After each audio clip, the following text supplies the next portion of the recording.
everyone, welcome to Touching Base. My name is Eric Arnold from the Maryland Sports Blog. I'm going to be your host today, and I'm joined by Andrew Naw, Joe Olson, Andy Enck, and our special guest, Lila Bromberg. Lila is currently a senior journalism major at the University of Maryland. She's done work with Yahoo Sports, USA Today, and currently works as the managing editor for Testudo Times, covering all Maryland athletics. Lila, welcome to our show. Thank you guys so much for having me. I appreciate it. So from what I understand, there is actually congratulations to you in order. I saw on Twitter you had a big announcement that came out just the other day. Do you want to tell us about that? Yeah, sure. I'm going to be interning and joining Sports Illustrated once I graduate, and then pending some passport issues I'm trying to deal with COVID stuff, I'll be going to Tokyo to cover the Olympics. That's absolutely incredible. I think we were kind of joking about this earlier. And Andrew and I were just saying how our college experiences were vastly different. Yeah, I started working at USA Today when my high school had an internship program, so I started working there when I was 16. Got hired there at 16, and kind of freelanced there through my sophomore year of college, and then took over the site. Are you always been a Maryland fan? That's what it seems like.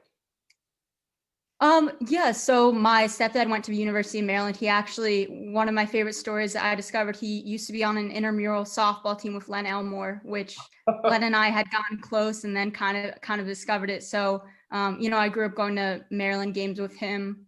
And I originally didn't think I would go to Maryland just because I didn't want to be that close to home, but just with it being such a good sports journalism program, me knowing that that was what I wanted to do was just kind of a perfect fit. That's awesome. Yeah, cool. Lila, thanks again. That's a really great background already, but some things that we're interested in knowing about is obviously it's been a little while since we've been in college. So we're kind of interested in hearing about your experiences there, like as an undergrad student, both the experience there that's going on, kind of your experience at College Park, and then also balancing with like the sports journal, right? So like, what's that day look like? How do you juggle that all? How do you keep up with it all? I would definitely say that my college experience isn't like most people's. Just kind of me being a career-driven person that kind of always knew where I wanted to get in the industry. Most of my college experience has been working. But, like I love covering sports. Most of my college career has been covering Maryland. I've kind of been getting a little emotional knowing that, senior day is coming up for basketball because, Xfinity Center, Maryland Stadium, like that's my college experience is just, covering those sports. It's definitely a lot. I think I'm on like 5 hours of sleep over the past 2 days right now. But I love it. I think when you're passionate about what you do, you just want to do it. And so for me, like I wouldn't like trade having that college experience just because I've enjoyed it so much. And I know it's prepared me for my career. And, I've met so many amazing people along the way. So definitely not a traditional College Park experience, but I've loved it. How frustrating is it without having the fans and without having the flash mob game, that's all stuff that you were looking forward to, I'm sure, your senior year. What's it like being a student and having that?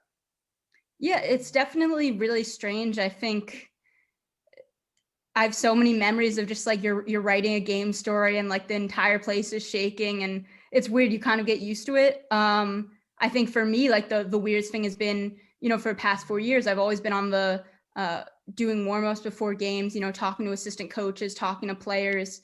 So it's been really weird not having that, and then just not having fans, being able to pick up and hear some interesting things from the bench has been cool. But it's definitely been a shame. You have some games where you just know that Xfinity Center would be rocking, and you don't have that going on. Especially the Michigan State game that just happened. So it's definitely been really strange. Now, I know Maryland seems to put a real effort with their bench trying to become a crowd this year. They've talked about that in a couple different games.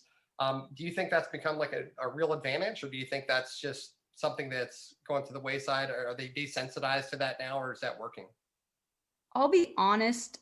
I don't think, like, I've covered a lot of really good Maryland benches, Andrew Terrell, Travis Bauman. Yeah. I think that would be a complete game changer if they're here this year. They brought the energy, but for me, it doesn't even compare to kind of what you used to have with the towel waving and just, I was joking with the team sports information director that with having no fans, they would have gotten so many bench technicals with how crazy those guys used to get.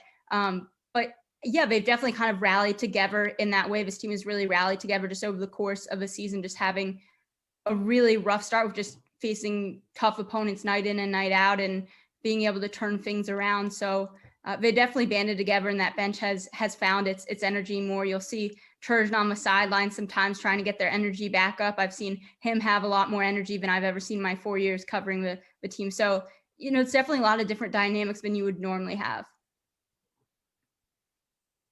Yeah, so when Eric let us know you were going to be on the show tonight, that I did a little background research, kind of see who you were and what was going on, and you have a lot going on in a lot of different areas, between the podcast, the writing, the photography, even the graphics. I just think even the normal 20-plus-year-old, a lot about sports more than most, but even probably within the sports journalism area, you probably know more than most or more than a lot. Do you ever find yourself kind of being put in a position where somebody your same age might think they know a lot about sports, but obviously don't? And are there some red flags or some triggers that you see happening in those conversations, and how do you handle that? It's more like older guys on Twitter. Us, okay, yeah, all right. I would say way older than that. Yeah, I'm looking at you idiots, yeah. I would say way older than that. I think it's just, especially being a woman in sports journalism, there's kind of always going to be those people. And I just kind of remember growing up, it was always, wanting to play sports with the guys. I think I have this one memory from growing up where me and my friend like dressed up like we were guys or like something because they wouldn't let us play. But it's kind of always been that thing throughout my life where people just don't think you know as much about sports because, you're a woman. And so I think that's something that I've continuously dealt with. But I think it's over the – oh, sorry, go ahead. How do you deal with that? I mean, because that has to get annoying. Because you probably know within, I would say, probably 30 seconds if the person knows anything about basketball, football, whatever sport you're covering. I mean, how frustrating is it? How do you deal with it? Yeah, I think when I was like a freshman and sophomore and even a little bit last year, it was frustrating. And then just being able to kind of build the network I have of, having female sports journalists in my corner, especially female writers, because there's just not as many of, females on the writing side. And I think you kind of get to a point where you're just kind of confident enough in what you're doing. And for me, it's like, I know that I do research, I know the amount of work I put in. So I've gotten to a place where I can just kind of ignore it and let it slide. Sorry. Sorry. You found there's been a positive experience with that? Like, you went into a situation thinking, oh, they're going to think I'm a woman journalist, I'm a woman sports writer, and they're not going to be able to trust what I say. And you had the opposite effect. Like, you thought, oh, you were surprised by how much the society has evolved to include you in that. Or is it still kind of the archaic, you're a woman, you shouldn't know as much about sports as me? I wouldn't say it's being surprising. I think, at least for me, I went to, a really liberal high school in DC and, had those chances at USA Today early where there were a lot of female editors and kind of presences there. And then I get to Maryland my freshman year and, I'm one of the only female writers in the room. It's really great now. We've a lot more diversity on the beat this year. But I think it's kind of more subtle things where it's just kind of like a comment on Twitter. I think a big thing for women in sports journalism that not a lot of people talk about is this isn't as big in college because we're not really allowed to contact players as much outside of things. Unfortunately, it's really controlled. But I think one of the biggest things that if you're trying to get a player's number for kind of sources and things like that, that's kind of thing. And I think you have to walk that line a bit tighter and closer. But yeah, I think it's more just subtle things. And, when there's a really strong network of women in the sports industry. And I think, that really helps things and you just kind of learn to ignore it a little bit. One other thing on that, you mentioned that the expanding female, sports journalism community and how supportive it is. There's some folks at the national level that are getting a lot of attention. I'm a big hockey guy, so like Emily Kaplan at ESPN, Linda Cohn at ESPN, Mina Kimes, Colleen Wolfe at the NFL, who are some, female, either sports media like on TV or even just writers that you really look up to or really kind of respect, appreciate the kind of the journey they've taken. Yeah, I would say without a doubt, my favorite is Mirren Fader. She worked for Bleacher Report. She's now at The Ringer, is about to have a book come out on Giannis Antetokounmpo. that, she and I've talked about. She just has been incredible with. She's kind of been someone that's been a mentor for me, and I think she's the best feature writer that's out there right now. And I'm really excited for her to get a lot more attention with her book. I think Nicole Auerbach has just had an incredible year working for The Athletic and really becoming a dominant voice in college basketball. I'm a huge fan of Mina Kimes, and, Katie Nolan is kind of more on that TV side of things. But I would definitely say Nicole Auerbach and Mir and Fader are kind of my two favorite female sports writers out there right now. Yeah, I'll have to check them out. I didn't know about the books coming out. Do you know when those coming out by any chance? It's You don't either have over to. the summer or in the fall, something like that. But it's cool because I remember her telling me about it, and I kind of had to keep it on the down low. So just to kind of see the attention she's getting for it and see it get out there is really exciting, because I know the work she's put into it, and it's going to be a really incredible book. So I definitely encourage people to buy that when it comes out. Absolutely. Joe, I think you have one. Well, I was just going to say that after you talk with guys like us and everybody that's in your classes and everything like that, what do you think the biggest challenge is, transitioning from you seeing somebody who's very, goal oriented, you already knew your career and everything like that. And, is it kind of a balance between, hey, I'm on this path to success and I'm also trying to be a normal college student? And how do you strike that balance when you're going about your everyday life? Yeah, I think I just kind of gravitate towards people that are along that same mindset. But I mean, there's not many people kind of that are so focused on that. A lot of people in college are kind of more focused on, partying, or just kind of, I think one of the biggest misnomers for some journalism students is just kind of not knowing to get the experience in the field. Or I think one of the biggest mistakes is valuing a GPA over experience in the field. That's something that I've been lucky enough to have people tell me is like, you obviously maintain your grades, but at the end of the day, what you want to be doing is building for your career. But I think it's been really valuable just being a managing editor for Testudo Times over the past year, and really being able to, get to work with kids and help them kind of develop their own careers and see them grow more ambitious and really, fall in love with it. So I think that's been really rewarding. There's definitely like a group of us in the sports journalism school here, and that, are kind of all really invested. And so it's kind of a nice community there. I definitely kind of take it a bit more seriously and just kind of am never going to stop working and grinding. But I really just enjoy to kind of spread that passion and kind of help others really discover that. And it's been really cool to see with some of our writers over the past few years. No, I know. Yeah, and in a related question. So I'm leading on this one, but so I told you at the beginning that I'm a Wisconsin guy, and so my favorite memory from my college days is jumping around in the end of the third quarter. And so if you could think of a Maryland tradition or anything like that you haven't been able to experience in the last year because of the COVID environment and everything like that, is there anything that you can think of that you think you've missed out on as a senior going through this environment and this type of world? Yeah, I mean, my 4 years haven't ever been really in the crowd. I don't think for a single game, because I kind of started covering day one. But I would definitely just say it's more of like an energy thing. Like there's just kind of a certain buzz about Xfinity Center when it's a big game, whether it's a flash mob going on. I think yesterday was the anniversary of having College Game Day in College Park. We had one of our writers, Reese Levin, do a really awesome feature on that. And that kind of brought me back. That was probably one of my favorite memories covering Maryland. That was really special. But yeah, I think it's just kind of like an energy that Maryland fans bring. It's just kind of like a sort of feeling that you can feel in the arena. It's definitely weird not having the flag drop this year, because that's kind of a staple. It's just kind of a weird year all around. For everybody, absolutely. Yeah, exactly. Yeah, no kidding. Lila, I wanted to ask you just kind of about this men's team in general. I'm the biggest Terps fan probably, besides you in this room. And I'm asking kind of about the identity of this team. I know that the team is kind of finding itself. They've been on a win streak, but we can all kind of look that up. Can you tell us just what's this team like? What are they like behind the scenes? What are the personalities? Who's fun? Who's not fun? What's this team like?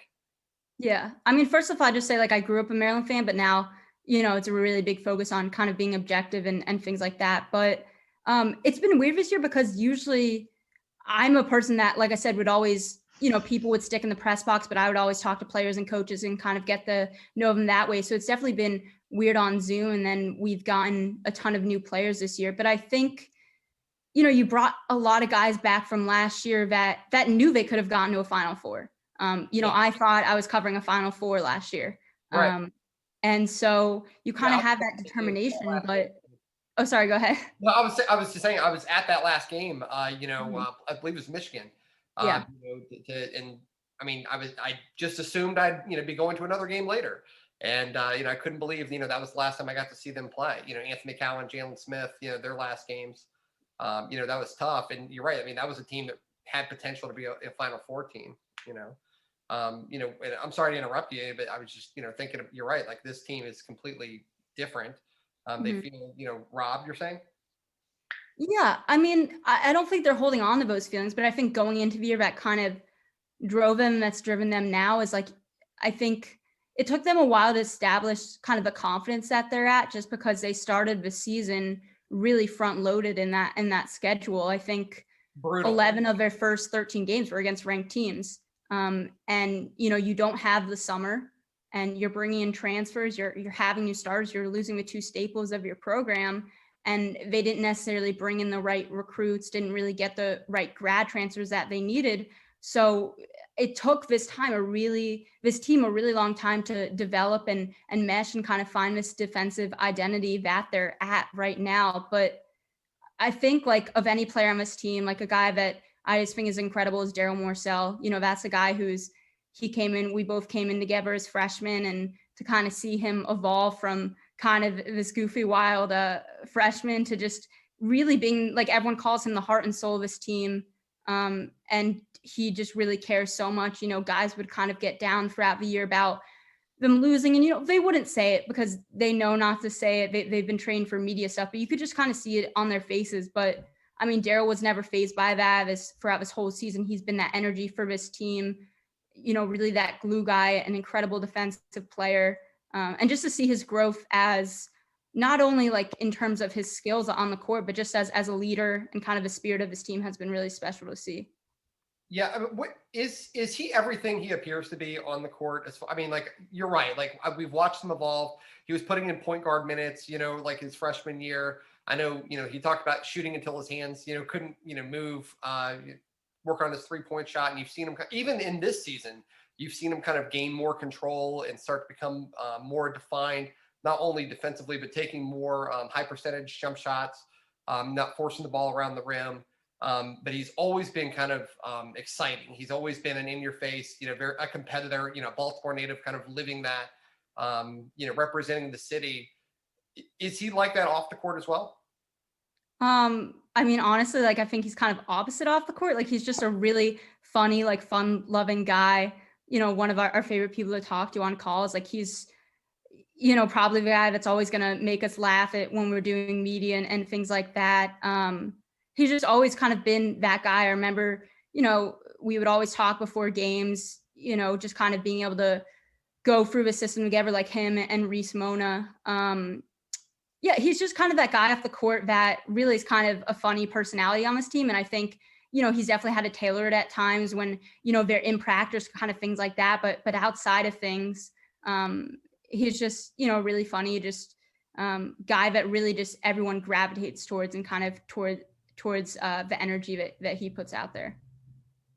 That's awesome. I'm glad to hear that, because I wasn't quite sure, just as a fan, someone who's watching, he always seems, ready. I mean, he's faced all the injuries and stuff this year. And also I thought that he and Dante Scott have really had to put some extra pressure on themselves, playing kind of undersized down low when Turgeon kind of switched over to the smaller lineup. And I hesitate to say smaller because they're all, large men. But they moved Galen Smith kind of to the bench after he got, I guess struggled, but I can't really blame him. Earlier in the year when they were facing, like I said, all those ranked opponents also had dominant big men that was tough for him to kind of keep up with. But ever since they kind of switched, to this, I'd say, faster lineup, they've seemed to actually, their defense actually seems to be improving. Do you feel the same way? I think like if this team was in the ACC or another conference, they don't have an issue. But I mean, the Big Ten, you just have these giant big men night in and night out. And, I have to give credit to Turgeon. He's done an incredible job coaching this year. He's certainly exceeded my expectations and kind of proved me wrong. I've always known he was a good guy, but I didn't, after that start, I wasn't kind of sure. I was going to ask you, I want to ask your opinion on that. Like, you're saying that now, like, are you a Turgeon guy? I go back and forth. I think it's kind of hard to tell. I think the Maryland fan base is really can kind of just get really, really aggressive at times. And I know Seth Davis was tweeting the other night, like, tough night for a Mark Turgeon can't coach crowd. Right. And I think at times the thing that has frustrated me is the lack of movement on offense. I think that that's been my one problem over the years is kind of just, passing around the arc. Right. And I think they've really improved on that over the last 2 seasons. The start of this season, that was a struggle. It hasn't been until the past few weeks that they've really found that ball movement. But I think that's kind of been the one area, and I think he's improved a lot and really has pushed himself this year. I think they're kind of dug in a hole this year by the recruiting situation because you had to know that Anthony Cowan was leaving. And, Jalen was expected to leave after his freshman year. You had the Mitchell twins, but that ended up leaving, but only one of them was really good. The other one just kind of came as a package deal because they wanted to go to the same school. They didn't turn out to be great. And then, Joshua Tomaic was never going to be that option. And they kind of just really struck out in the portal. And, I'll give credit to Galen Smith. He has improved, but he's never going to be that, dominant guy. And so, like you mentioned, like Dante Scott has had to adapt, and it kind of hurts to know for these guys' pros career that I genuinely think that he's a pro NBA guy. You saw it in those first few games when Galen was playing at the 5. He was just doing incredible. And, I wrote about the other day, he's just an incredibly selfless guy, sometimes to a fault, but, he's going to be that guy that's boxing out and defending. And, he's an incredible passer. He played point guard for a year in high school. And it kind of stinks for some of these guys because then kind of scouts are looking at them the wrong way, but he's done an incredible job with it. And they've definitely found their identity in that defense. And like, he doesn't care if someone's, 6'10" or 7 foot, like he's going to give it everything he has. So is Daryl, and kind of the whole team has really centered around that. And it's been really impressive to see the toughness that they've been playing with. Yeah, absolutely. Well, I think we're kind of getting close to time. I just want to, kind of finish up here with you. What are some reasonable expectations for this team? What are your goals your senior year? They've been on a streak, now some of that streak is probably because, the schedule itself lightened up a little bit. They've got 2 more games and then entering into the Big Ten tournament. What's a realistic expectation that you think of this team for March? It's really hard to say because, like you said, they started really front loaded and then have had this easier bit. But I think having the confidence they have, I don't know if they can. It's really going to depend on their matchup for the Big Ten tournament. So I mean, a lot of it's going to depend on what happens with Wisconsin. It seems like they're ahead of Rutgers. I think Wisconsin could fall. I think the most ideal. Easy. I think that like the best scenario for them is to be at that 7 seed. If Illinois stays at the 2 seed, I think that's a team that they have the best chance at beating. But I see them going maybe to round of 32 in the NCAA tournament. I don't really see them going further than that, but I think for them, it's really going to depend on matchups. Because of this team's height, because of the way this team plays, it really is going to depend on matchups. But honestly, like, I don't really know going into this year. Like last year I knew, I feel like in past years I had an idea, but this year I think you really don't know. You don't know if anything with college basketball this year, but I think they could either, lose the first game or, maybe they'll go on a little bit of a run. I don't see this as being a team that could make it as far as an Elite 8 or anything further than that. I'd think, round of 32 or Sweet 16 is their ceiling, but considering what they've dealt with this year, I think that's, a big accomplishment for this group, just given the roster makeup and just kind of all those different factors. I think as strong as the Big Ten is this year, though, it says a lot about a team like Maryland who could go into that tournament and being used to the Michigan, the Ohio State, the Illinois, the Iowa, and go to a team from another conference that doesn't quite compete with that level of competition we have in the Big Ten this year. So I wouldn't sleep on them, but like you said, I'm not. Round of 32 sounds like a pretty accurate prediction. Yeah, it's going to depend on their seeding, and I think they're currently projected by most people, Joe Lenardi, as an 8 seed, and that's kind of a tough spot because then you're playing 8 versus 9, and then after that you're probably going to be playing the number 1 seed. So I think the goal for them is to move up to a 6. I think you get a win in the Big Ten tournament, you can do that. I think if they win these next 2 games, get a win in the Big Ten tournament, I think they can move up to that line. And I think that'll benefit them a lot more. But like I said, I really think it's going to come down to matchups. Lila, we are running out of time, but I really want to thank you, on behalf of, I think, everybody here. All your efforts, everything you've done is so impressive. We're all kind of former teachers, actually, believe it or not, in this room. And we see someone like you and we see all the work that you're doing. And it really is an inspiration. I hope you realize that there are girls out there, who are going to be inspired by you and all the efforts and everything like that you've done. You've earned it. One of the things, you talked about earlier in the interview was you feel like you've earned it because of all the hours and the kind of work that you're doing. And I think we can all agree it's incredibly impressive. And it's actually, coming from the old men point of view, who usually bash on Twitter, stuff like that, don't give you credibility. Let us kind of repay that and say that we actually give you total credibility here and are completely impressed by everything that you've been doing. And we're appreciative of all your time tonight. Well, thank you. I really appreciate that. And I wouldn't say you guys are kind of on that older spectrum. I think it's kind of going up a bit, but We are. No, we are. I'm angry at everything.